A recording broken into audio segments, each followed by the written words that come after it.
And we're started the stream. I'm going to tweet this out right away. What's up, Throttlers? Aristotle Full Throttle here. We have a very special guest today, Douglas Beamer from 7 Minutes or Less. You can follow his channel. I can hear myself in my earphones, so I'm going to go ahead and mute that. We're going to be talking about Joker. If you haven't seen Joker, well, go see it, because we're going to spoil the heck out of it. So be careful, beware. Many spoilers ahead. Many spoilers are going to happen. All of the spoilers are happening now. Spoilers. S is for spoilers. This wasn't planned, by the way. This was not planned. I should probably put spoilers in the tweet that I'm about to tweet out right now. Join Douglas Beamer at 7 minutes or less, and me. See, it's join me. It's join, not I. A lot of people switch that up and they say join them and I, but it's actually just me, because you wouldn't say join I. No, you would not.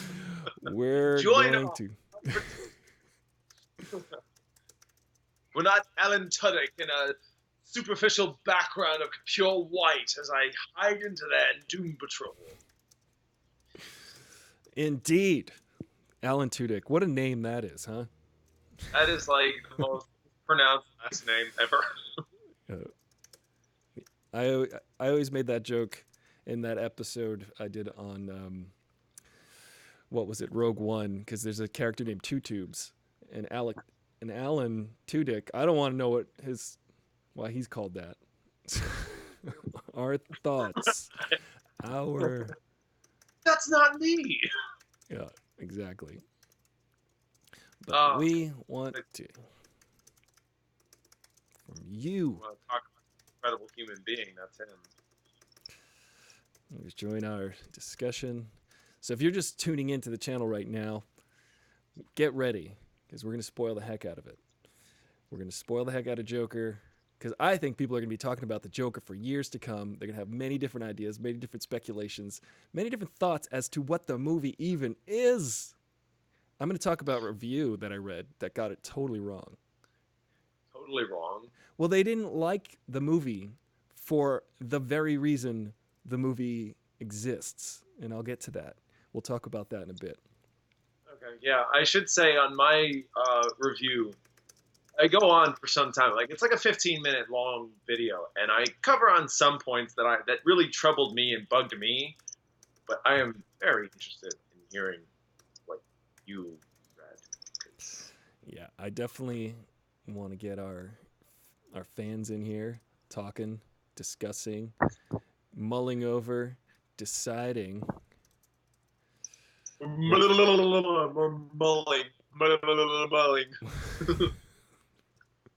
And watch Douglas Beamer act.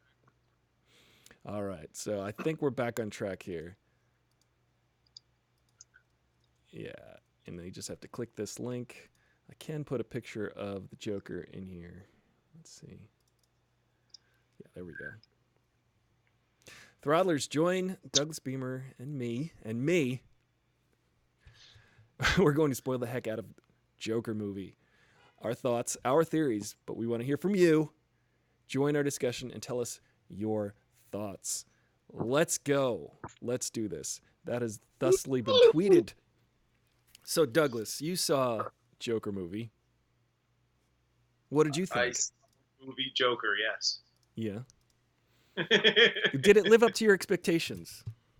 You know, it did. It did. To be completely honest with you, I was not excited, nor was I not excited. It was more like, I'll see what happens. If I walk out not liking it, that's fine. If I walk out loving the hell out of it, that's fine. I just need to see this film because the trailers didn't really do anything for me except for saying, hey, these things are happening. But there's no reason why. We don't have anything to tell you his breaking points. Okay. So I walked into the theater. I went by myself, which who goes to the movies by themselves? I went by myself. Yeah, I know. Don't worry about it. Don't feel bad.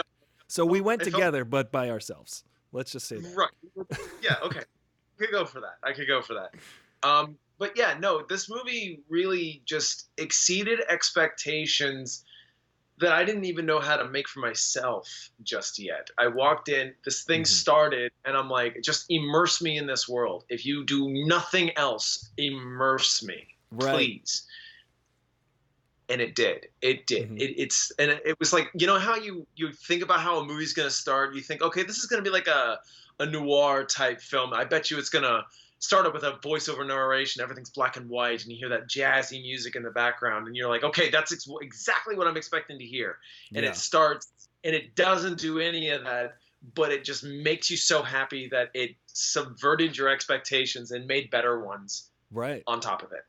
I That was I so felt the same way. I actually even enjoyed the fact that they showed the old school Warner Brothers intro, which really set the tone for me. And I watched it on 70 millimeter. I believe it was or 35. I think it was 70 millimeter. I saw it, and I just was blown away by how how it looked and felt. It definitely felt authentic and of the time. Um, and it really does bring you right in to the world, and it starts to set the pacing and the tone from frame one, even before the first frame, actually. yes. Right. I mean, like I think it opens up with just a mere like radio broadcasting of what the city's going through right now. Yeah, totally. I I think, think, and that's enough. Okay, the city is literally going down the tubes, and there are people who are trying to figure out what to do with this trash problem, and you're like, well, I know that situations are gonna be trashy, but yeah, yeah. That's that was actually it was pretty cool because there were real that was alluding to an actual real event that happened in New York City, I think around 1981. So they were really kind of harping on that. This could be real. This feels like it's real. It feels like it may have really happened in a lot of ways, which I think is a big, huge point of the movie.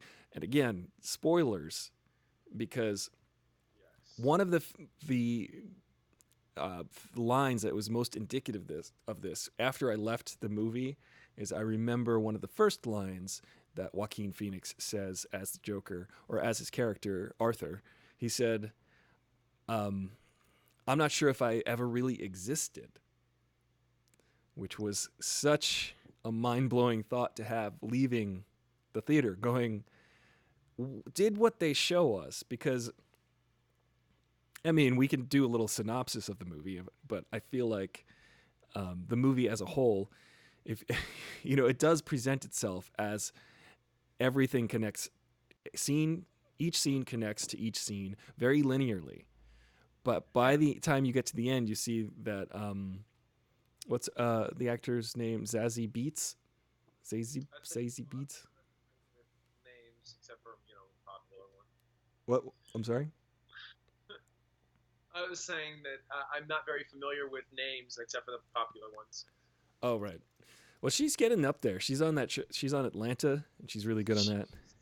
Wasn't she in Domino in Yes. Deadpool? Yeah. Gotcha. She's. Yeah. Yeah. Which was Zazie Beats. that was actually our last collaboration, Deadpool. Ah, that's a year ago. It is. That is. Zazie Zazie Beats. I wonder. That is an interesting name that her parents gave her. That is like that's like saying the beat is Zazzy. It's like describing. Yeah. It's like Zazzy beats. Like yeah, no, I totally get you. No, I'm talking about a person. Yeah. It's a pretty good name. Beats. She's of a long line of Beats, I'm sure. Uh, she's she's really good. She's always good. But it was interesting when you start to go back to that when you go back to that moment where Arthur forms this relationship with her throughout the movie, and she is with him through different moments, and then it kind of sixth senses. It kind of deletes the fact that Right. she was ever really with him, and it was just always his thought that she was always he was always imagining her being there, because when he's sitting in her apartment, she freaks out and's like, "Oh my God, you're that guy Arthur from down the hall. I don't know you. You know, get out of my apartment." And clearly, Yes. Oof, that was he, rough. that is super rough. And which starts to explain the scenes before it in a lot of ways, because you know, she's like, "Were you following me?" And he's like, "Yeah." And she's like, "Oh, that's cool." And watching the movie as a viewer, you go, "That's not that cool." You shouldn't really be following How anyone. is conversation forming? Like, why is this happening? Right. Or like when he um, kills the guys on the subway and then goes to her apartment and they make out, and you're like, would he just? that's a bit too soon. Yeah, Hashtag exactly. too soon. Exactly. So it a lot of stuff just doesn't add up. And when I think about the movie more, every scene doesn't add up. Every scene of the movie. And yet, like you said, it comes together linearly. Yep. A little tongue tied there, but yeah, no, it's like every scene was either not exactly a whole truth, but it was Arthur's truth. Right.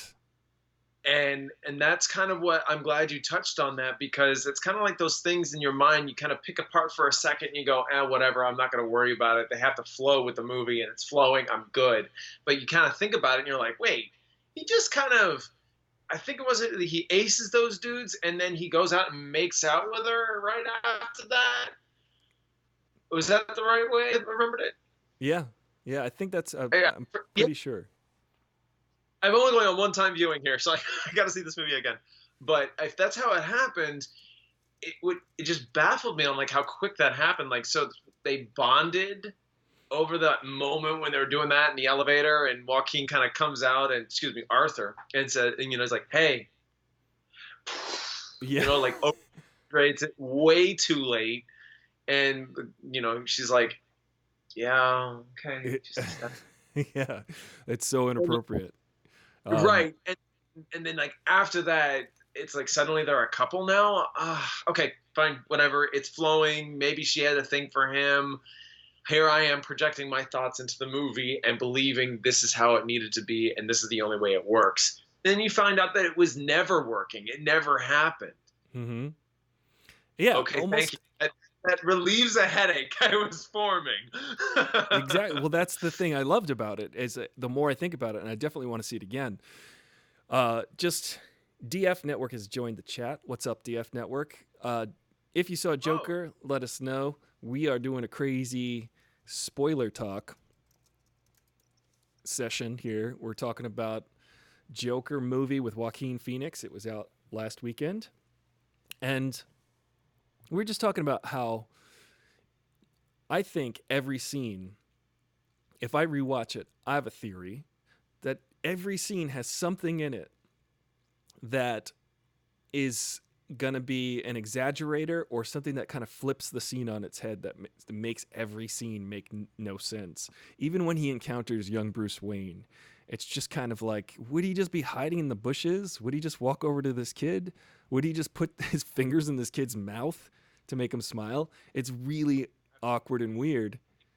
So did it even happen? Yeah. Right. And let's say maybe that did happen. What about the interaction with Thomas Wayne?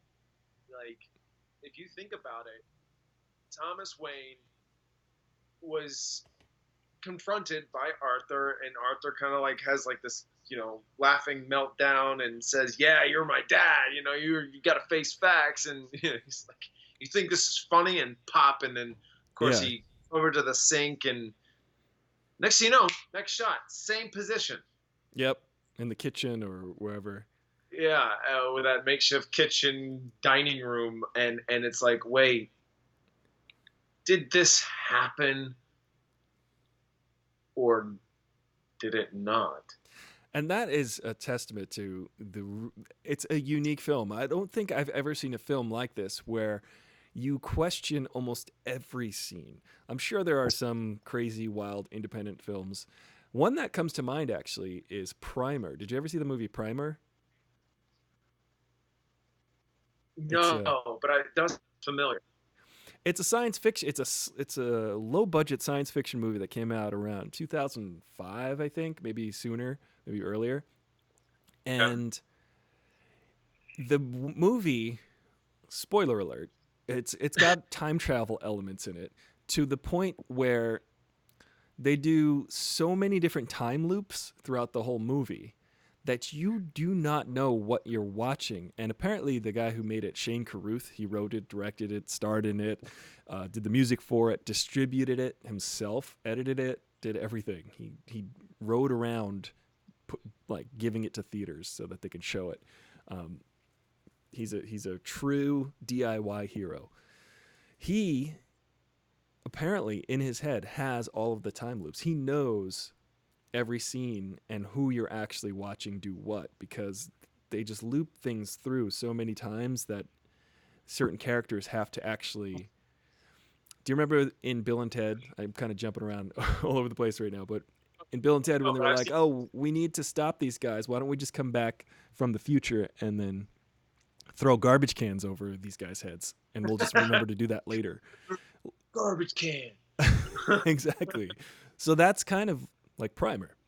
And it's kind of like this movie. You go, every scene has, you don't know which scene is reality and which scene is not, or if any of them are real.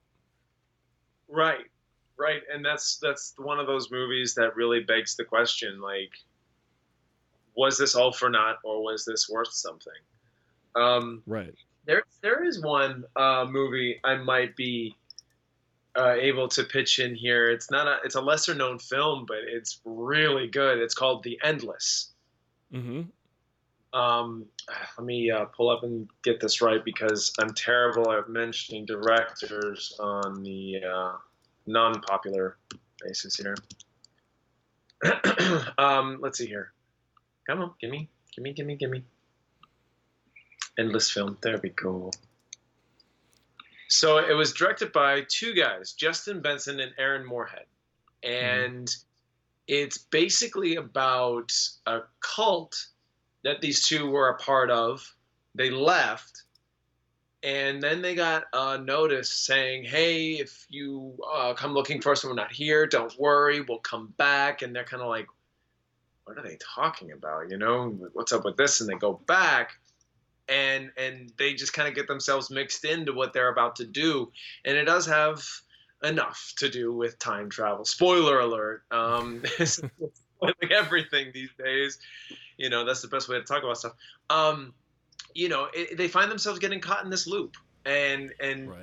eventually ends probably the same way it begins. And even they themselves come across people who are a part of their own loops, and it's so trippy and so fascinating because they got this one really cantankerous person. He's just so angry all the time, and he's like telling them enough expositional dialogue to get them to go to wherever they need to do and go, but eventually he ends up going right back into what he was doing. Like every time his end is where he kills himself, but it's Right. almost being consciously aware that he has to do that every single time, and so that builds and builds and builds, and Interesting. that's the half of it that I actually, if there's any way we can marry that back to Joker. Mm-hmm. Well, that's the thing. uh, It's like, I think the movie Joker is, you might say that a person who's like, oh, I'm starting to wake up to a reality that may not, that I might be trapped in some kind of loop or something, you might say that that person has some kind of mental illness. Like they are not necessarily in touch with reality, or are they? Or are they the one person who is in touch with reality? So I think that we're brought into the Joker's world, and this is his reality. Like you said, it's his truth. So everything that happens perhaps is his truth, even though the movie itself could, he talks about having mental illness and he could be quite delusional. And so every scene could involve, he might not even know what's real or what's not, although there is an allusion toward the fact that he does know what's real, which when he kills Robert De Niro's character, the talk show host, um, or well, not that scene in particular. The scene in the end when he's talking to and he's talking to the counselor, and he says to her, "Oh, I was just laughing at a joke. You wouldn't get it." So maybe he's just coming up with all of these little scenarios in his head this whole time, and these are just his crazy scenarios. By the way, I would have to say that this really plays into the Joker's idea of like, you want to know my past? Well, guess what? I prefer multiple choice. Yeah, This actually gives us probably the perfect rendition, a most straightforward story, a man's descent into madness, and it gives you so many like olive branches to latch onto and believe, hey, this could have been a reality. Hey, this could have been the thing, whether it would be within the means of the story or externally as us looking through the looking glass. right. That's exactly it. I think that, um, and what gives him a sense of purpose in the very end of the movie, it really does give him this sense of value and purpose, because he's like, I don't know if I've ever existed. I don't even know my past. I don't have any identity, because he thinks that Wayne is his father, and he thinks that his mother, like, did his mother even exist? You wonder, because he just sort of puts a pillow over her head in the hospital and kills her. But is he just killing that part of him that's keeping him from being free? Is there's so many different ways to interpret this movie. Right. Yeah, that's very deep on a psychological level. Like there are so many beats that could have been just anchors that were standing in his way. Like there were three elements: the girl, Like a his Zazie mother, Beats. yeah, and his job. Oh, there was four actually.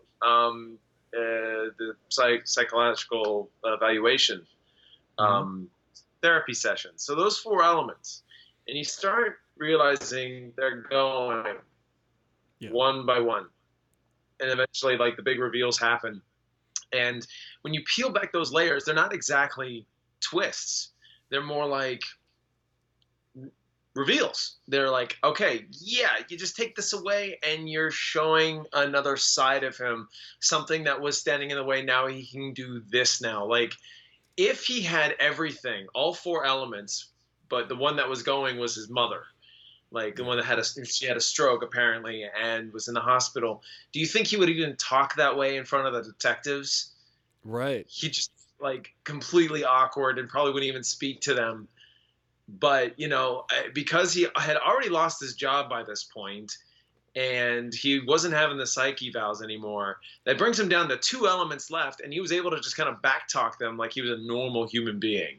And Yeah. it's like, oh, you got to think about like all these things that are taken away from him were the same things that were keeping him afloat Mm-hmm. as a law-abiding citizen. These are all the elements that were keeping him afloat, whether it be completely hallucinogenic for him to just think that he's got a girlfriend now. you know Right. I mean, yeah, absolutely. It really is a very in-depth process that I think they placed it so simply that it's staggering that people absolutely hated it. People hated the movie. I don't know those people. I don't either, but I have read and I have seen some of them that are Wow. not pleased with it. They are very disappointed, and I'm sure somewhere. I always take it like this: every movie that has been critically acclaimed, whether it has 100% of Rotten Tomatoes or an A+ in their book, there's somebody who loathes the film or the Yeah. show. Anything. There is somebody out there that's like, I didn't get it. I was completely horrified by it, or I couldn't understand it. It made no Right. sense. In any regards to its message or anything like that, there's always the opposite person who dislikes it, and Yeah. that's why you get this comments and then on your videos there's somebody who hates what you do. Well, Um, that's actually, I wanted to mention earlier. I mentioned there was a review that I read that was totally missed the point, and it was by NPR. It was the guy Glenn Weldon. He actually did a little audio review, 5 minutes, and it was just so. And this dude wrote a book apparently on the lore of Batman and all of this stuff. So you would think that he would be a little bit familiar with. I mean, I'm sure he is familiar with it, but the whole idea that the Joker has an unreliable past. There's no true origin of the Joker. It's multiple choice. It, there's, you go to Heath Ledger's origin and he says, "You want to know how I got these scars?" And it's a different story every time, a completely different story.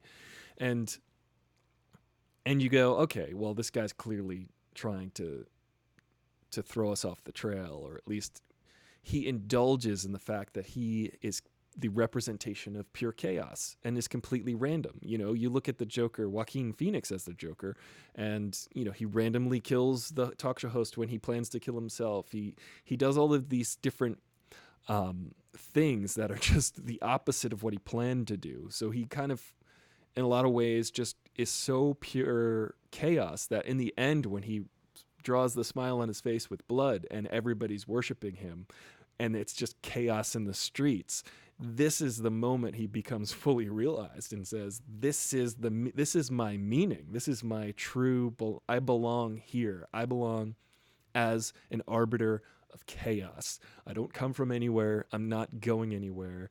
He could just as, Heath Ledger, great moment in The Dark Knight when he puts the gun up under him and it doesn't go off, because he's ready to just do whatever. Right. So that's kind of an amazing thing about, I really think that Todd Phillips and Joaquin Phoenix spent a lot of time thinking through how normal is Arthur going to be today versus how I think almost every scene is a different depiction of a Joker, because he's sometimes helpless. He's sometimes fully confident and graceful. He's sometimes awkward and strange, and sometimes he just knows what he's doing. And the fact that he's got all of these different random sides is really fascinating to watch in the movie for me. But the thing that threw Glenn Weldon off in the NPR review, which made me go, okay, I can't listen to this guy anymore, because he said he couldn't suspend his disbelief when the businessmen on the train were singing "Send in the Clowns" and knew all of the lyrics. He said, how am I supposed to believe that these businessmen know all the lyrics to the... Because, dude, if you've been paying attention to every scene, there's always something sticking out like a sore thumb that doesn't belong. And that threw me off, but I was like, yeah, because so much of this movie is fantastical. We're thrown into a vision of the Joker standing up in the audience of the talk show and then being brought up on stage and being heralded as some kind of cool dude.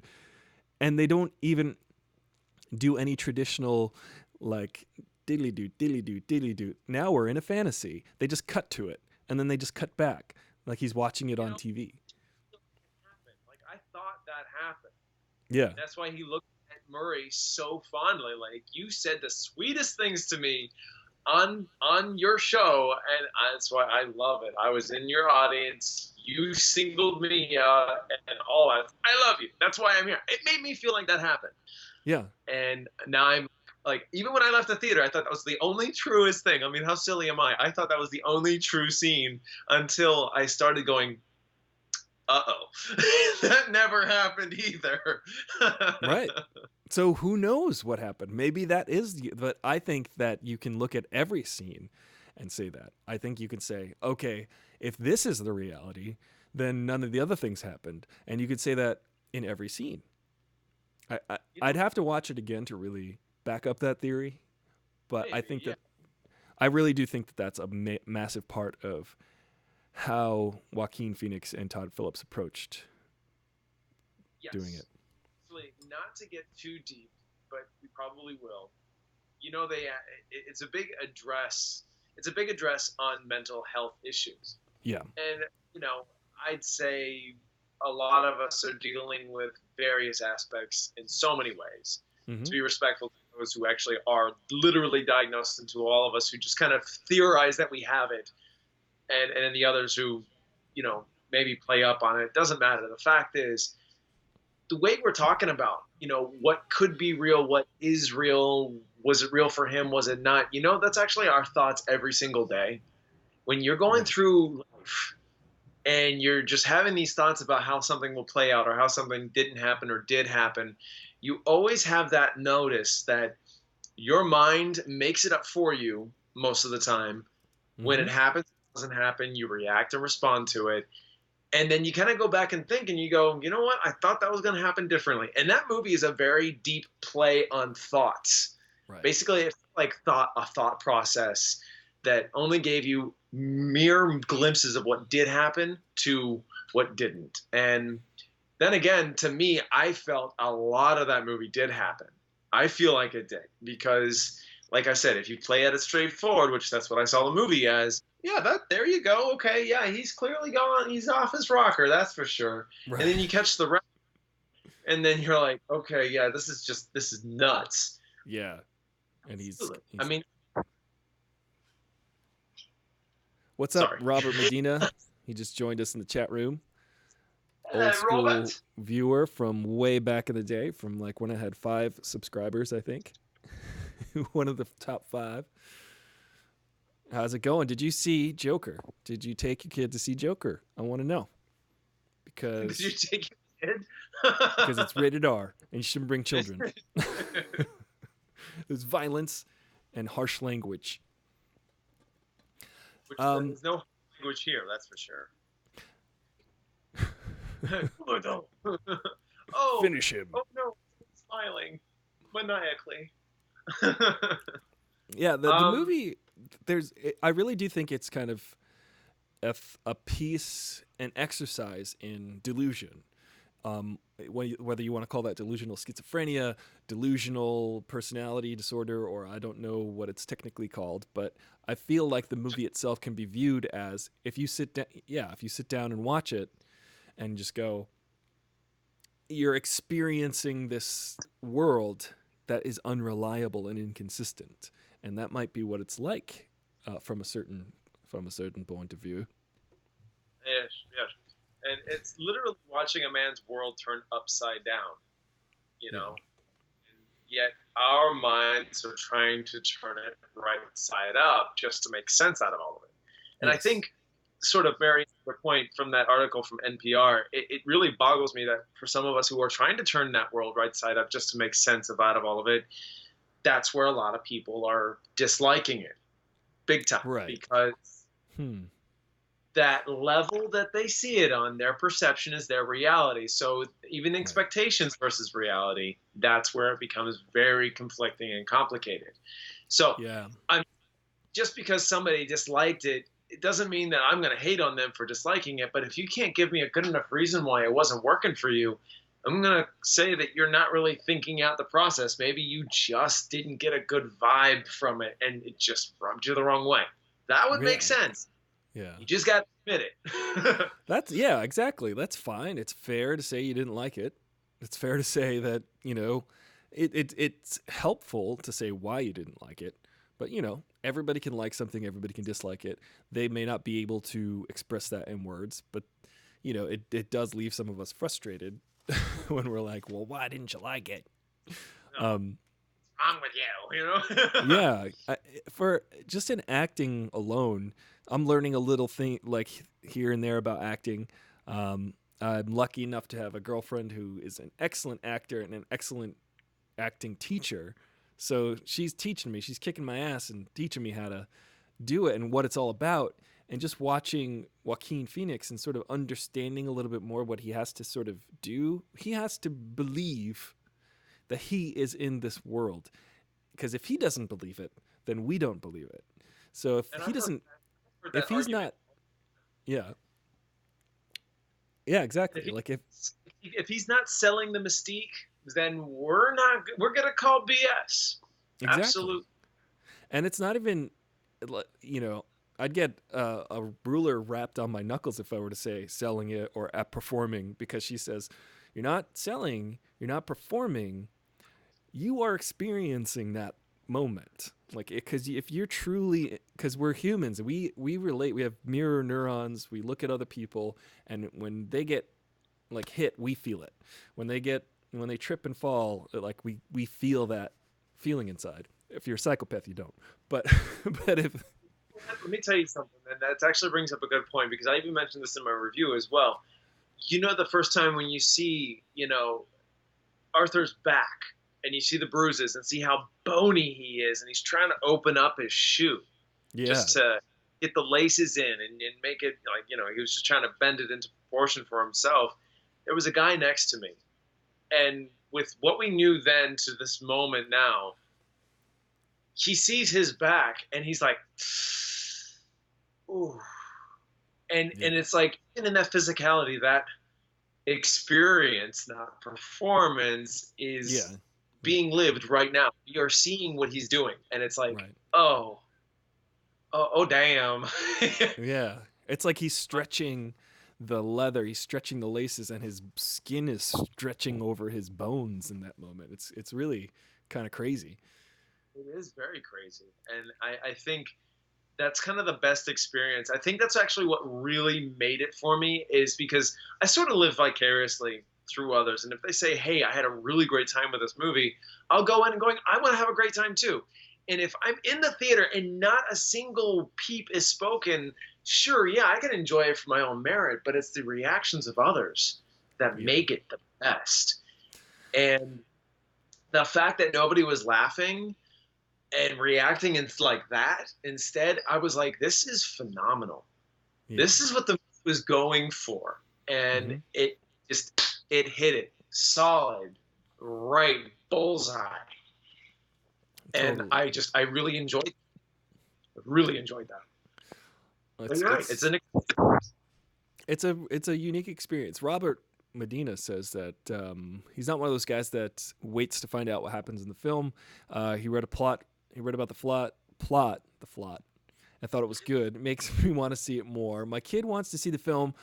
My only concern is that he might find it boring, which I can see. A lot of people find the pacing a bit boring.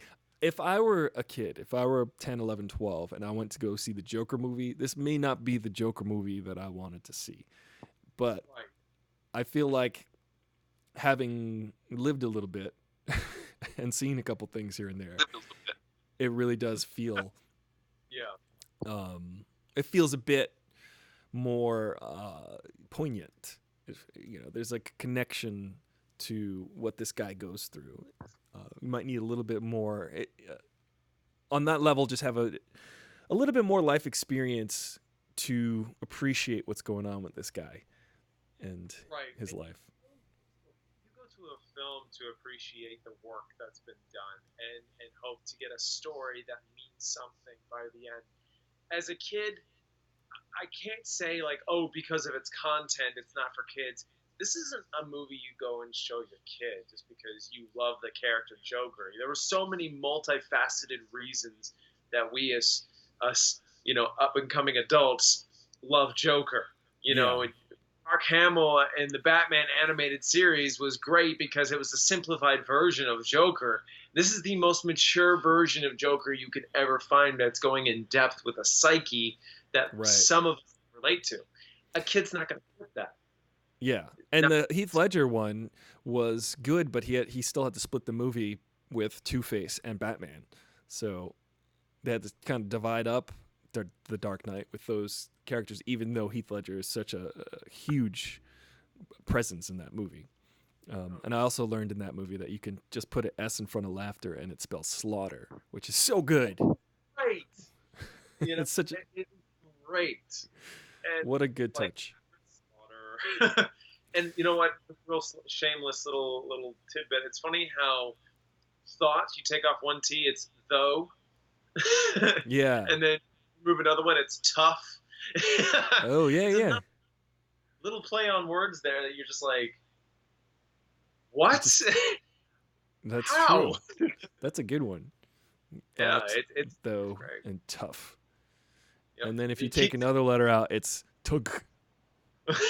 Yeah. You take another one, two. Yeah, two. It's great. So, but I don't know. I'd actually like to ask you a question. Go for it. As far as go for it, do it.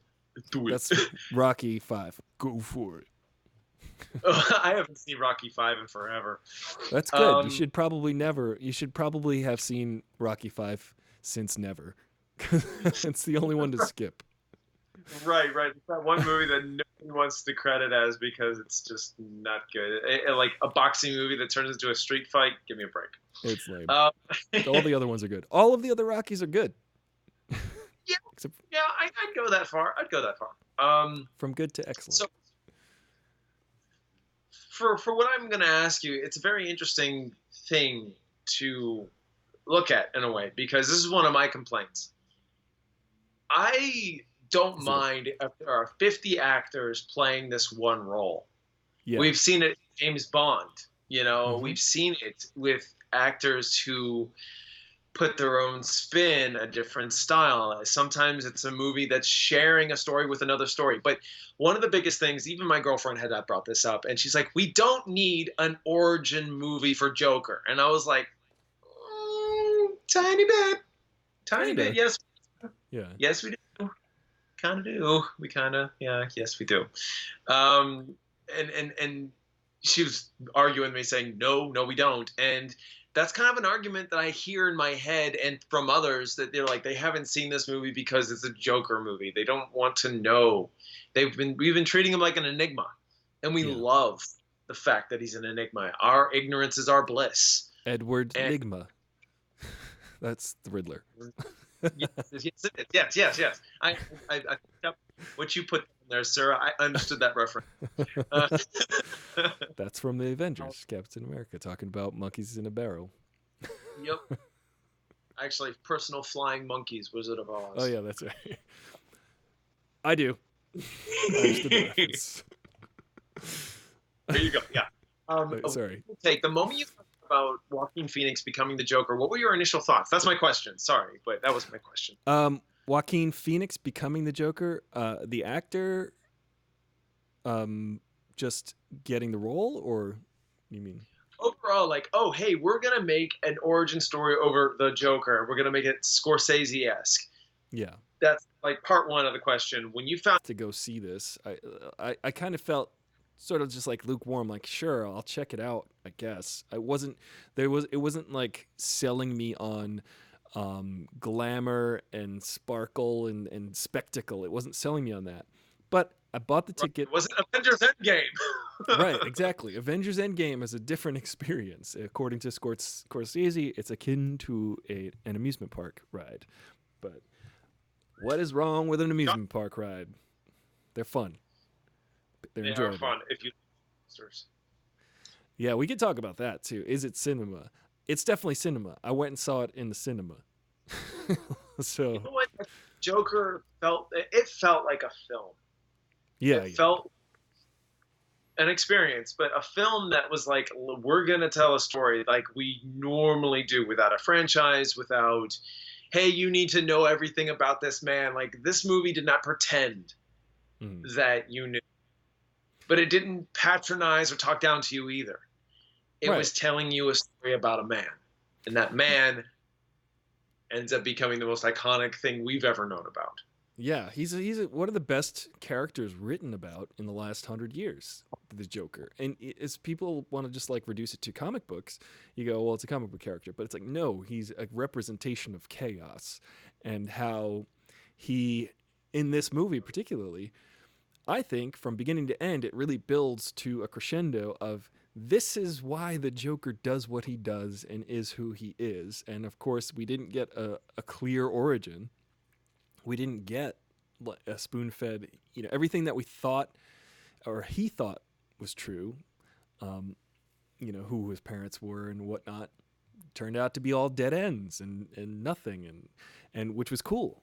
So now he says he doesn't, he wishes that his life made sense, sense, money. He's trying to make a joke. He says in the beginning, I wasn't even sure that my life ever existed. So the whole point is he's the agent of chaos. And of course, he wants to bring everything down, and he's got a personal vendetta against the Wayne Empire. So that's why he wants to bring Gotham down, particularly, because he feels slighted personally. And so it's enjoyable for him to watch it all burn. Some men just want to watch the world burn. Robert Medina says, I think you touched upon Joaquin Phoenix looking so skinny in the film. I think his use of his body telling the story was pretty smart from what I've read and heard from many who have seen the film, which, yeah, I think that using your body, that's your instrument. If you're an actor, that's how you tell the story. That's perfect because you know what? The body is an extension. It's a tool if you use it properly. And actually, right after Arthur shoots those guys in the subway, he runs and he runs and he runs. Now, that's the most common language to use is running. Mm-hmm. And always, like, if I'm creating a story, I'm always having some sort of running sequence, like Tom Cruise. He's always running in his films. Best. Yeah. Always. I mean, if you've ever seen Fallout, oh my God. He's always like mouth closed running. It's oh. I'll tell you what, it was different in Fallout because he was going because he was running on a broken foot. So, you know, I bet that was extra exhausting. Props to him for doing that. But. Oh, yeah. That's a fun fact for you, though, for those who actually liked Mission Impossible or never heard of it but thought that running scene must have continued after he broke his foot. No! That same shot that he did when he broke his foot, that was the only shot where he wasn't on a broken foot. And then all the rest of it, from the time the chase scene starts till it ends, he was on a broken foot. Dang. My God. That was crazy. God, I've always wanted to say that. Now I just did. Yay! But, like you said, in movements and such, what's the first thing that Joaquin did when he found a safe haven? He danced. Yeah. He danced. And he, like, I mean, it was a little off-putting. It was a little like, okay, we're doing this now? Is this where the movie derails? Like, this is where they think they're so cool and clever and shit. Like, come on now. But instead, it was just kind of like, I'm okay with what just happened. I'm starting to embrace what chaos is around me, and I'm starting to realize that I can match that chaos. And when he's dancing, he is using his body to tell the story. Instead of cowering in a corner crying because of what he did and how he's going to maybe get in trouble, he did something spectacular and different. Yeah. And thus he just started dancing. And the Joker makeup, which wasn't technically his official getup, but, you know, you get the idea. Yeah, and he... Like when he comes out on the talk show, he comes out dancing smoothly and more smooth than he ever. Like just such a perfect talk show appearance, even though it was awkward, and that was his moment, stepping into the light. Too. Yeah. That prolonged kiss was awkward as hell too. Oh yeah, when he kissed the Dr. Ruth lady, that was funny. Here's the most or isn't all that bad? Well, let's just put it this way. I have no reason to watch it ever again. That's my official opinion. It did break up, so I missed what you said. So what was this again? Sorry? Robert Medina is saying, he said, dude, Rocky V was not that bad at all. No doubt it is the weakest and clearly slided the film for a check, but it really isn't all that bad. Oh. My official opinion is I never have to watch Rocky V again. I've seen it maybe 4 times. Maybe 5 times. But I'm not compelled for any reason to watch it ever again. 4, I'll watch it right now. Give me 90 minutes. I'll be right back. I'm gonna go watch Rocky 4. It takes if I can change, and you can change, everyone can change. So good. It's the best. You know what? It's a movie that I think, because just going by one time, I remember kind of predicting the beats. Like, there was that headbutt move that happened in the beginning of the film, I think. Because, again, memories only serve me so much. And I remember, maybe it wasn't in the beginning, but I do know that he had a lot of issues with his brain. He had a concussion, and he wasn't doing so hot, and just using his brain with the head was not a good idea. Right. And then he has that street fight, and he uses his head as a backdoor tool to get his protege off of him. Yeah. Well, it wasn't a protege. I made my words wrong here, but you know what I mean. No, protege. It was trainee, Tommy Gunn. Okay, good. It's just one of those things where I was like, I bet you in this fight he's going to use his head. Yep, there he did. He did. God, really? So sue me for what? Touch me and I'll sue. I remember all that. Yeah, see, because you've watched the film 4, maybe 5 times. Yeah. Uh, Well, Why I can't we just wanted watch it to get good. 4 or 5 times to get more in-depth analysis here? Well, I thought at the time when I was a kid, when it came out, I thought it was going to be the last Rocky ever. The way they were kind of selling it. John G. Alvidson, the director of the original Rocky, came back to direct Rocky 5. So he directed Rocky 1, which won Best Picture in 1976, and Sylvester Stallone won Best Screenplay, and then went on to direct 2, 3, and 4. And then and then John G. Alvidson came back to direct Rocky 5 to sort of bookend the series. And you know, it's no Rocky. No, I mean, I think they sort of lost touch. Like, you know what? It's kind of funny because when you're making a film, a lot gets lost in translation.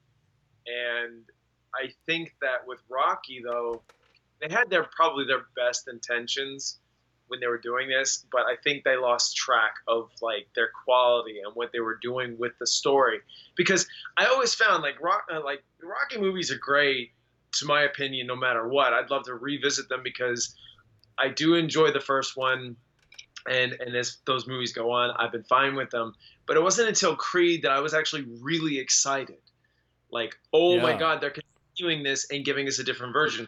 But like I said beforehand, that anything, a lot of things get lost in translation. So what you do is you're making this film and you're like, okay, that was a hit. We're going to do it again.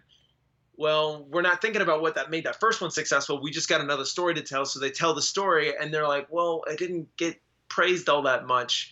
Huh. And then they make a third one. And it's like each one loses an element bit by bit. By the time you get to 5, you're just like, okay, we're at the bare bones. What's left? Right. And to me, that's kind of what I was thinking. By the time we got to 5, it was just like, let's wrap up loose ends and then we'll be done. And maybe have like a successor series, but instead you see this guy who just kind of like gets manipulated and thinks, oh, the next guy that takes me in, he was my guardian angel, not Rocky. Well, I saw it coming. But like to semi agree with your buddy there. It's not a terrible film. Actually, when I watched it, I know that I didn't hate it. I just don't really think I need to rush to that part of the franchise when that time comes. I'll be kind of a little hesitant. Like, do I want to remember if I liked you or not? Let's not go there. Bringing the discussion back around to whether things are cinema or not. You mentioned that Creed was exciting again. It like brought it back. It was like, okay, now I'm excited.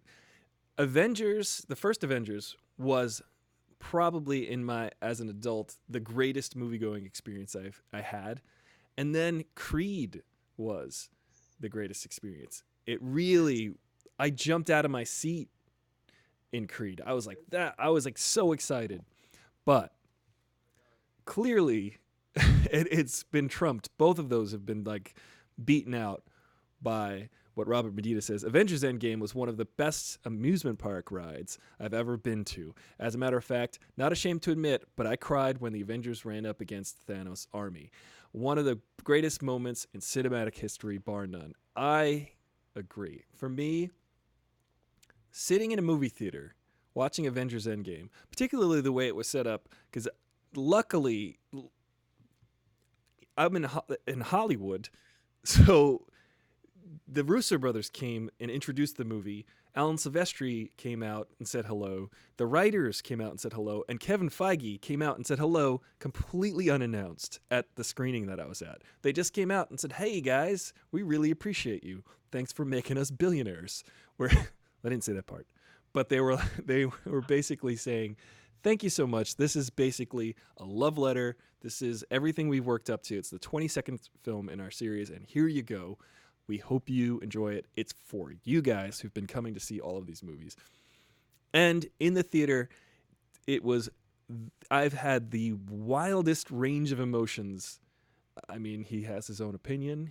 He's got an informed opinion. Well, maybe it's not that informed. I don't know how many Marvel movies he's seen, but I think that The moment you know, he talks for a the moment. moviegoer, Yeah, yeah, a yeah. moviegoer, it I doesn't just really beat Endgame.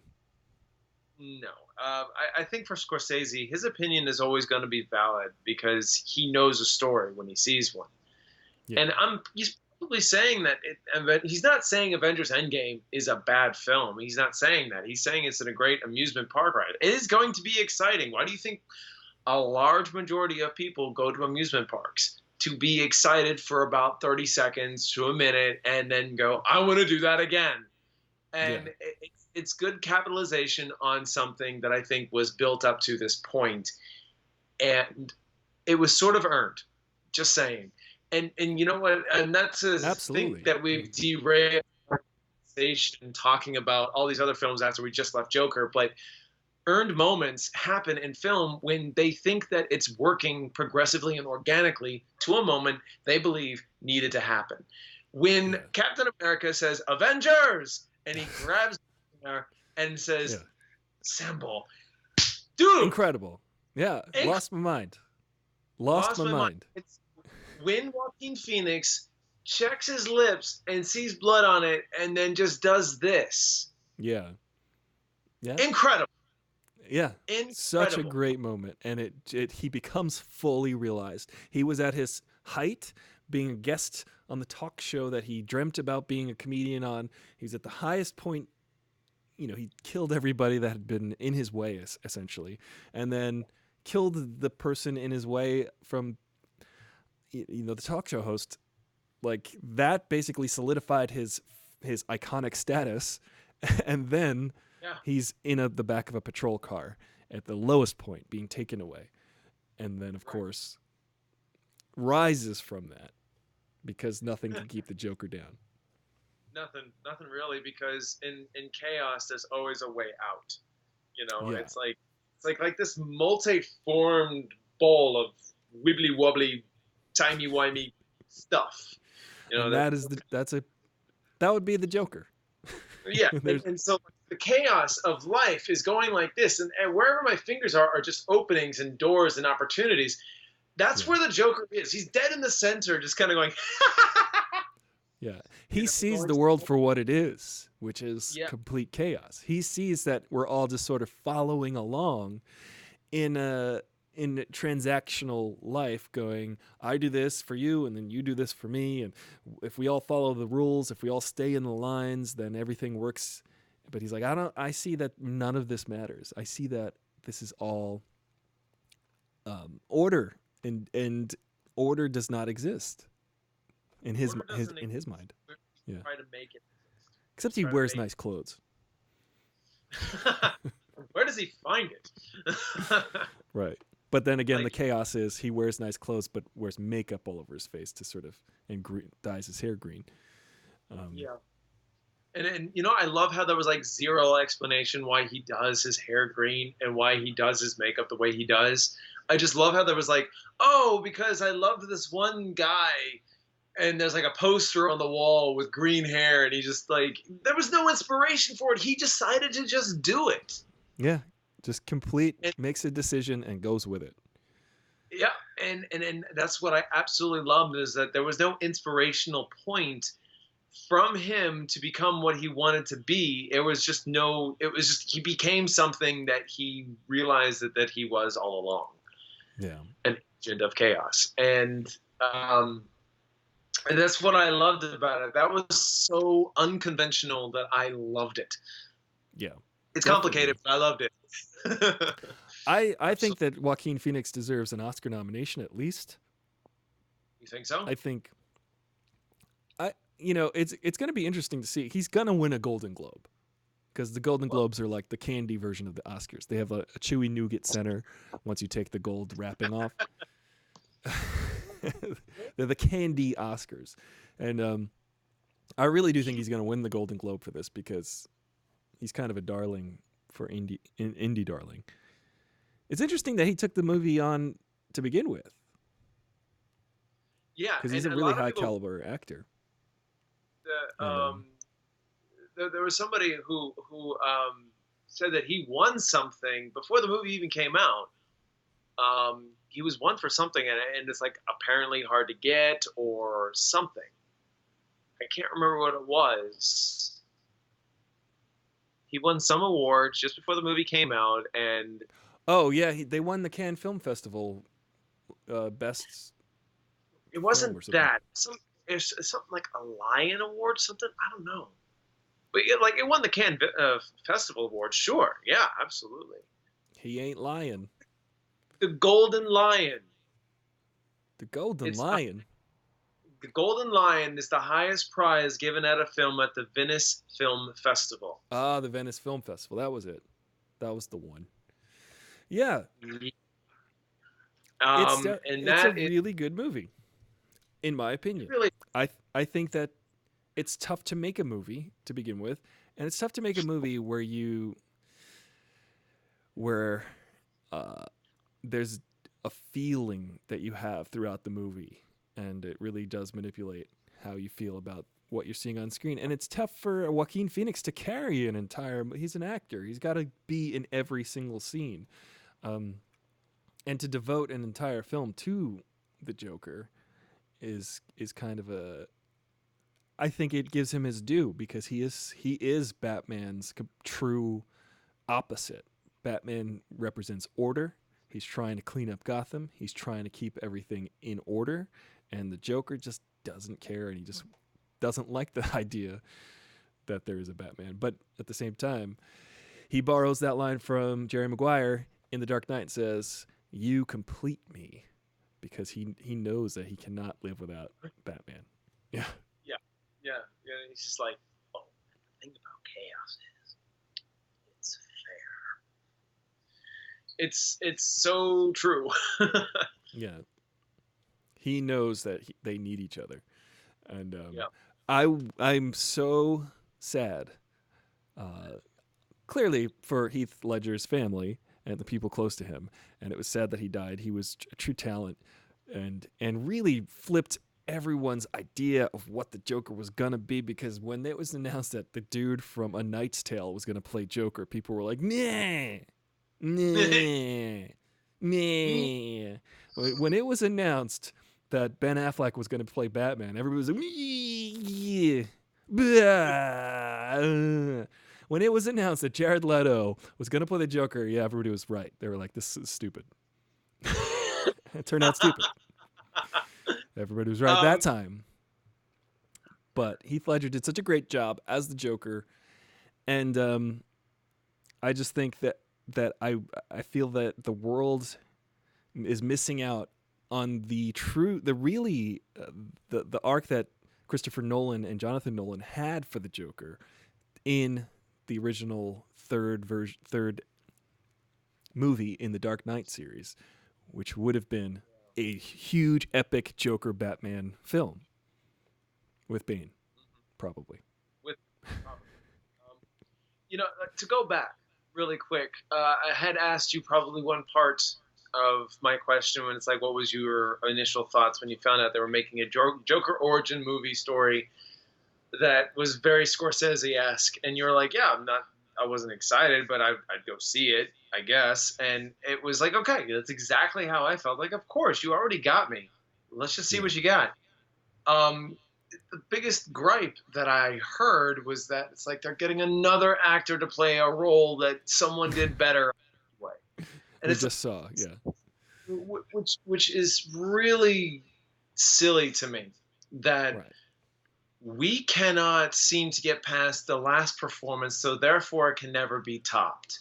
So therefore you cannot see how it can be different for another person to work with the same material and find something new. And it bugs me when someone's like, "Oh, Heath Ledger did it better. Why are you messing with the canon?" And right. Actually they see it and they go, "Holy crap, holy crap!" And it's just, it's a folly argument to me to tell me that we don't need an origin story. Well, I never am one for prequels. I hate prequels. There are so many of them that I actually give a pass to because they did an excellent job on. But I don't mind an origin story if you do it right. And Yeah, a good Joker, movie's a good movie. So yeah, yeah, they did it right. And so like when someone like prejudges a performance that they have not seen yet over a trailer that only gave you 2.5 minutes worth of material, you're suddenly ready to say, no, thank you. I don't want to see another rendition of the Joker. I don't want to see it because I'm already attached to what I love, therefore will not accept anything new. And I mean, of course, that's their God-given right, but it's like, really? yeah, You're not gonna give this a chance because there's always a different flavor. There's always a different way. There's always a different idea. There's always something hmm different. You just have to have the right director who's not afraid to say, "Look, I get that that was amazing. We're gonna do right, something equally here. We're gonna do it. yeah, Just relax." You know? yeah. Like I would love to hear Billie Eilish's take on Baby Shark. You know, Oh, that's a I'm sure very she nice could. point. She could. You know, but I think You the know, I point, like I guess, songs too, that by the what's way. that? I like some Well, of Billie Eilish's work too, so that's weird yeah, to say that. yeah, exactly. So it depends on whose hands it's in, but also it depends on the content. Baby Shark isn't maybe the best idea of a song, but it is catchy. That was a great jab, a condescending point to make, but then I can only think about Billy Esch going, "Baby shark, doo doo Duh. doo doo doo doo." Duh. Now I can't get that out of my head. Oh my god! And see, what's funny is me and my girlfriend love doing silly things. What's the first thing that she's doing? She takes a mitten and goes, "Baby shark, doo doo doo doo doo." I'm just like, Yeah. I will never ask you this song ever again, ever. Uh, it might end up being the greatest song ever written. It might all boil down to, depending on how algorithms work. We were talking about that before we hit the airwaves or the stream waves. We were talking about how the YouTube algorithm is so weirdly self cannibalistic that it just Right, like a drunken stepfather. like a what? Like a drunken stepfather. Yeah, it just doesn't make any sense. It's kind of it's evil and it stups your mom. I don't know. No, wait, no. That's It not. pretends that it's not. It is Yeah, drunk half the time, so it doesn't even remember what it said last time. right. Exactly. And they're like, "Hey, I'm cool, right? You like me, right?" Um, You know, no. when they start decide to act cool, it's like that business guy that you've been working with in the office who's never done anything fun in his life and suddenly puts on a party hat, turns on a record player that's playing some oldie song that he grew up in the 60s, and he starts like dancing real stiff, you know? Like, Look, I'm hip. I'm cool. you know what? Here's a better example because I actually witnessed this firsthand. My boss, he was always so very professional and very straightforward. In fact, if you actually asked him a stupid question, he'll give you the look like you did. So you always felt intimidated by him. Like, seriously. To see this man go on a mattress cart going down a slight slope just to travel down it was so weird to me because he was just being silly for a moment. And I'm like, what are you doing? Who are you? Yeah, And that's the YouTube algorithm when they're trying to be fun and cool and hip and hey, we're with you. We're keeping up with the times. yeah. But it's so weirdly. It brings up. It just brings up everything that's so lowest common denominator. So if you were to ask the YouTube algorithm what's the greatest song of all time, it'll probably come up with Baby Shark based on just the way Yeah. the world is right now. Like that's the lowest common denominator.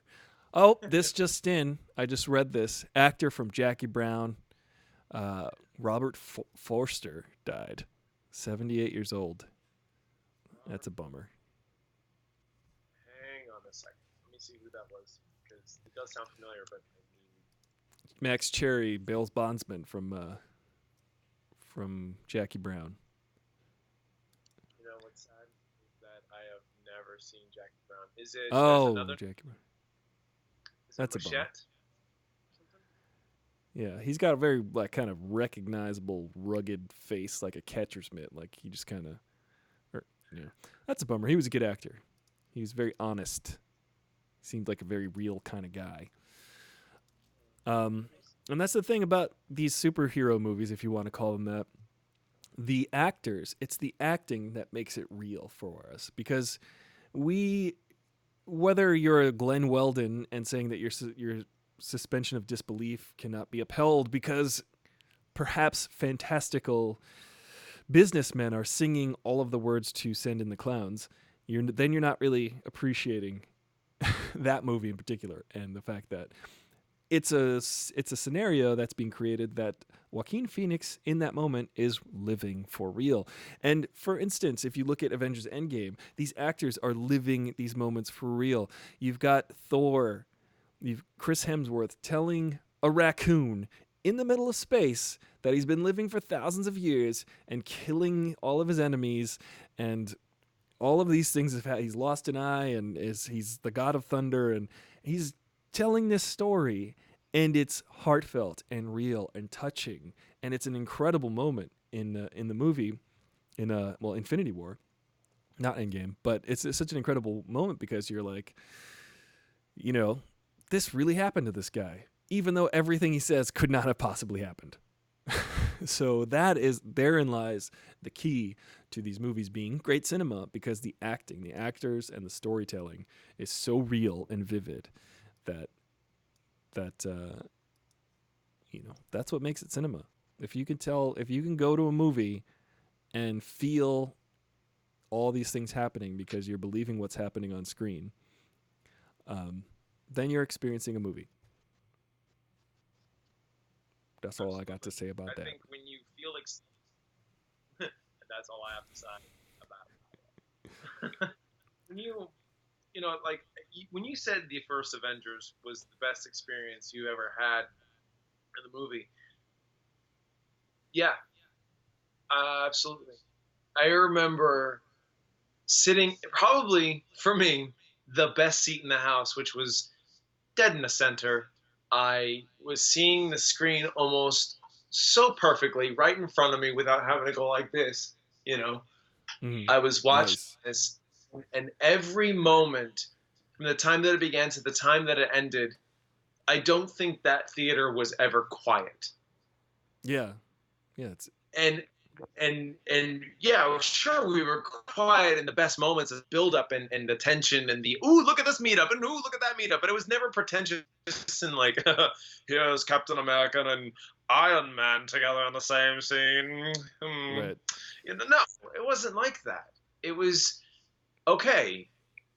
They're having a conversation about something that matters, and Robert Downey Jr. is being Robert Downey Jr. as Iron Man, and Tony Stark, and then you have like Moral Compass, Steve Rogers, like okay, this is happening. People are quiet, thank God. But when things were like when there was a joke, people laughed. When there was that big iconic moment, well, there were several iconic moments, should I say, when like Bruce Banner turns around and says, I'm always angry. Turns into Hulk, busts this, big creature in the nose and make the thing completely pull. Yeah. Thank you, Jesus. There was just that on cue clapping, and I was just like, ah! I was like screaming, and one time I was able to do that. Nobody does that anymore. Like in Infinity War, there were some moments where you were like, oh yeah, but then it was like over. Right. Yeah. I will never experience that same kind of way. Yeah. The movie triggered so much emotion. Like, I mean, even the most subtleties of Joker, where you got the guy going, like, trying to take the rubber shoe and the guy going and whatnot. Those reactions are priceless. Yeah. And it's real. At its height, even at its lowest, I will take anything I can get. But it'll never reach that point for me, and like it did with Avengers, because that movie was golden, and it was not only written by dare I say a genius, Joss Whedon, and he doctored up a script that he didn't write, of course. I think his charms in there, let me tell you. I seriously thought that movie was perfect in every which way. And Yeah, I just I just watched it recently too, and it's still good. It's still really good. it's good. Like, I'll tell you what, even just to kind of cement your point further, even though I don't have to, my girlfriend watched it, and she only watched Iron Man and Incredible Hulk, Right. then watched Avengers. And she hates the Marvel stuff. Like, she doesn't want to know Yeah. anything about it. She doesn't care. And then Right. one day she got curious enough and she says, I'd like to watch it. And I said, please don't be messing with me. And she's like, let's watch it. And I did. And she did, excuse me. And it was amazing to hear her say, that was actually good. That's a She good didn't girlfriend. That's a great relationship you have there. she's pretty incredible. I'll give you that. It's too bad she's not watching. She's working right now. So, Well, it'll um, be up on the channel so you can watch it. And it's as um, a yeah stream. yeah. That's awesome. I actually somehow crafted. Uh, we my girlfriend and I, she hadn't seen any of the movies. I think she saw Thor the Dark World. The funny thing about my girlfriend Thor, well, she's got an accent, so it's funny because the funny thing about her is she doesn't see any of the movies, but somehow she ends up seeing the worst one possible. She saw the only Star Wars movie she saw was Attack of the Clones, and I was like, No! I was like, that's the only one you saw. It's the absolute worst one. And I'll always argue that it's worse than Phantom Menace because Phantom Menace has redeeming qualities, and Phantom Menace was the biggest disappointment out of all the Star Wars movies because there was so much expectation. But if you just apples to apples, Episode 2, it's just a worse movie. It is a worse movie. It has even less thought behind it. Yeah, no, but you know what? Here's the most controversial opinion, I suppose. But nowadays, Yeah. people are coming out the windpipe here and going, I kind of liked it too. I Yeah. actually loved A Phantom Menace. I actually loved it. It is crazy to say that, but I loved it because growing up, I didn't have any expectations for the film. I never was into Right. Star Wars. Yeah. And it was the first one technically I saw. Like, I saw A New Hope first. Mm-hmm. And I didn't remember much, but I went to A Phantom Menace. Honestly, I was like, this is not bad. Like, I was bored in some parts. They're talking about greedy, The squabbling, Trade Federation. the Trade Federation, like the whole court and all that stuff. I'm like, what is happening right now? But ultimately, Jar Jar didn't bother me. I love the practicality and the effects. The lightsaber battle was incredible, and I rewatched that time all the time. It's pretty spectacular. There's actually a 3-second little loop when Obi-Wan comes out of because those gates keep closing, and then when they go into that hall with that Darth Maul ultimately falls down the hole. When that gate when Obi-Wan's all ready to go, and then he runs out, and then there's that flurry and then they separate. Mm-hmm. I rewound and watched that part like 25 times in a row, and I was like, this is the best moment in the whole movie. When I was a kid, I was like, I just kept rewinding and going, yeah, that's the best. This is the part I enjoy the most about this movie. Like, that entire fight that followed was absolutely amazing. Yeah. Only because it was so raw and in the moment. Like, you watched it almost, I think you almost watched a complete uncut fight scene for a good 10 seconds. Mm-hmm. And it was a lot of and I'm like, there are some redeeming qualities to the Phantom Menace. I think that they put a lot of there's at least more thought put into it than Attack of the Clones. Attack of the Clones just unfolds like a snore fest. The romance doesn't work. I could go on about how bad that movie is, but the fact that that's her first exposure to Star Wars, I'm like, okay, well, we're gonna go see Episode 9, and before we do, we have to watch A New Hope, The Empire Strikes Back, Return of the Jedi, The Force Awakens. We're just gonna go. I'm never gonna go back and watch the prequels. If one day I ever have a kid or kids, I'm gonna let them discover the prequels on their own. It'll start with. Daddy, the Star Wars movies that you made me watch. What are these? Like, we're not talking about. Yeah. I might show them the last um, 30 minutes I of. I'll show them. You don't really have to, but after maybe Empire or Jedi, I'd show them the last minutes of Revenge of the Sith and be like, "Hey, you want to see a depiction of what they described in 30 seconds in A New Hope that your father turned on him or whatever? I was yeah. once the yeah, you were I once the was master. I was the learner, and you were the master. Something like that. I can't Yeah, remember lines as I'd like to, but hey, I got plenty of them of movies that nobody cares about. You know what? This is actually a good point to make because we just talked about maybe 3 or 4 different franchises. yeah, This is the one thing that Joaquin Phoenix did not want to be a part of. mm-hmm. He didn't want to be a part of a franchise. Right. He doesn't make sequels. He doesn't make sequels, He never and made Space Camp 2. I don't know why. um, as far as anything, it's not what he wanted to be a part of. And yet, because he went into this knowing that it was going to be a one-time thing, he was asked by people, would you be up for doing another one? And he goes, if the material allows it, I just might. Interesting. I wonder how Like, that would work just because it feels like such a one-off that to put him to the side or to put him as in opposition to a hero, it might just like sort of the way I'm thinking about it is I feel like it might water it down.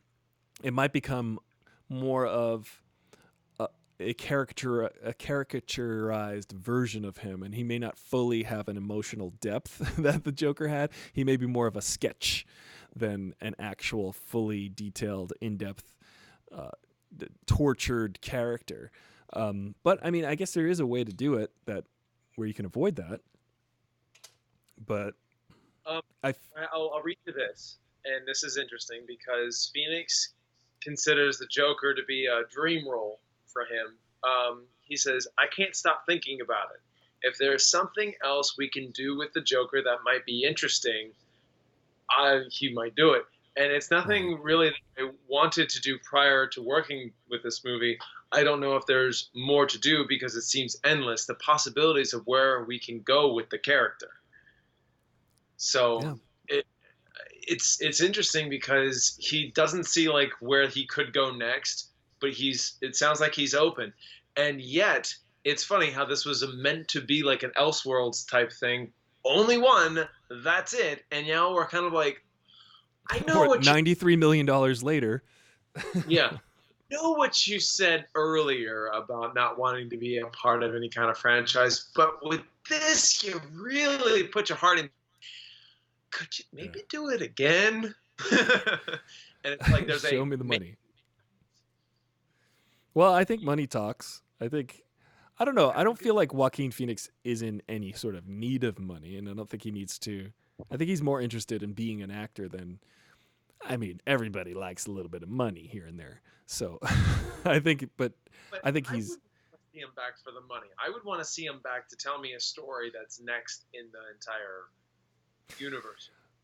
But I'm wondering if it would follow a more linear approach as opposed to a multiple choice type of movie, because this movie feels like maybe he's on the stage telling the story about his life and not ever being sure he really existed, and then showing us that perhaps these all happened, perhaps none of them happened. Well, there's no way all of those things happened in the movie. He couldn't have had a girlfriend and also not had the girlfriend at the same time. So I feel like every scene conflicts. Is I really, really want to watch it again and see if there's a deliberate conflicting element in every scene that just sort of undoes every scene. He drops the gun in the middle of, dancing around for kids in his clown suit, and then gets fired for having a gun, and then says he bought it off some guy, and the guy's like, "Hey, what the hell are you talking about? Shut up! Like, you didn't buy it." So did he even buy that gun from the guy, or get the Right. gun from? It's crazy. Here's the thing, then, because I would actually love to talk about this because bit of context, a little bit of pretense here. There's a lot of origin points depicted for Bruce Wayne's inception to becoming Batman. That has been done numerous times, whether it be in Gotham, in Batman Begins, which is one of my favorite movies of that year, and of course, of any origin story, that was one of my favorites. And Batman v Superman, you name it. His backstory has always been talked about, always depicted. And they've ranked from, okay, that was all right, that was quick, that was to the point, holy shit. And then you're like, well, it's missing something. There was like, oh, it's just kind of glazed over. It's suddenly focused on, talked about, sometimes stylized, but it was like I said, just it was missing something. And then Joker did it. Yeah. And to me, it was so spot on. It was perfect. I'm not saying, oh, I've got one flaw with it. No, I don't have any flaws with that moment happening at all. It was so organic to me in that story where there comes Thomas Wayne with his wife, Martha Wayne, with little Bruce leaving the theater because the streets are crazy right now and he has to go to the alleyway to avoid it all. And guess what happens? The inevitable, the true origin point for Bruce Wayne. Here's my problem. What's the problem? The only problem is later on when, in that whole perception of his reality and stuff, kind of to marry into what you're talking about. I have no problem with that origin beat. That's what I was saying. It was perfect. I've got no flaws. What I got a flaw with is what happens later. And that is Arthur Fleck looking back at that moment saying, I just thought of a joke, but you wouldn't get it. Right. He never looked over to see that moment happen. Did he? I think that it just haphazardly happens in all of the chaos. He's not aware of it, I don't think. Right. Yeah. So thus he suddenly knows when he's just like, I just thought of a funny thing. And Counselor's like, you want to tell me? And then there's a flash of Bruce with a bloody face. And I'd have to rewatch it. Like, the thing I'd like to see if the thing I absolutely think is incredible about the fact that he is the creator of Batman, and then but Thomas Wayne is also, it's like this weird infinite loop that is created because he is created from the chaos that Thomas. I remember having that specific thought and I lost it though. But it's kind of this weird loop. Like Batman creates him and he creates Batman, and it's just like sort of this or at least Thomas Wayne helps create him. Yeah, and Thomas Wayne does have his part to play in all of this, but also his mother has a lot to play in this too, where she kept setting it up like, oh, we should write a letter to him, we should write a letter to him, and see this letter, and I used to work for him, and he would carry sympathy with us, and he would help us out, and then only to find out, oh, she was crazy. She has accusations that don't make any sense, or does it? Because what do people do when they don't want you to be right? They call you crazy. And, it's one of those things where I'm like, there is that infinite loop, but there's like several strands that lead into that infinite loop. You know what I mean? Yeah. It's like, we're going to create this vicious circle and we're going to make you go crazy trying to follow it. Yeah. It's great. And I still don't know if his mom was a real person because no one else interacted with his mom.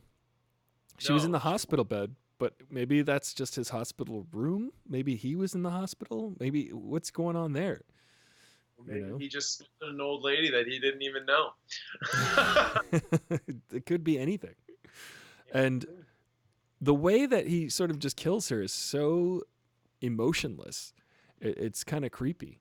He that you just go, is this happening? Like, is he like he's just gonna kill his mom, and his mom's been, but I guess she betrayed him, and there's so much to do. There's so much to take apart. There's so much that will be discussed for years and years about Joker. And, it's interesting. I like the idea that he's trying to be a comedian. And again, there's another scene where the scene undoes itself. He starts to uncontrollably laugh, which I thought Joaquin was incredible, because that's actually a real. You can have brain damage, you can have head trauma that can cause you to laugh at inappropriate times, and that's actually a sign of mental illness, is inappropriate laughter. And the fact that he, in high anxiety, will burst out into laughter, and the way he was crying but laughing at the same time, I thought was really, really difficult to pull off in a way that's not weird and hokey. I mean, it is weird in a good way, but there's so many different strands. Do you know what I think sells that, from being hokey? What's that? His struggle to gain his breath back. Yeah. He wants to stop. Yeah. It's that in his eye and that feeling like he's crying rather than, instead of like, if it wasn't laughing, he'd be coughing. If it wasn't coughing, he'd be crying. Yeah. And laughter is just that one thing where it's the universal language that has been, for his case, is being mistranslated. Yeah. And it's so crazy because it can be seen as a real big problem and looking very hokey as a performance. But he uses the key element of struggle, where he's just like, really, like, it hurts. And it's brilliant. Absolutely brilliant.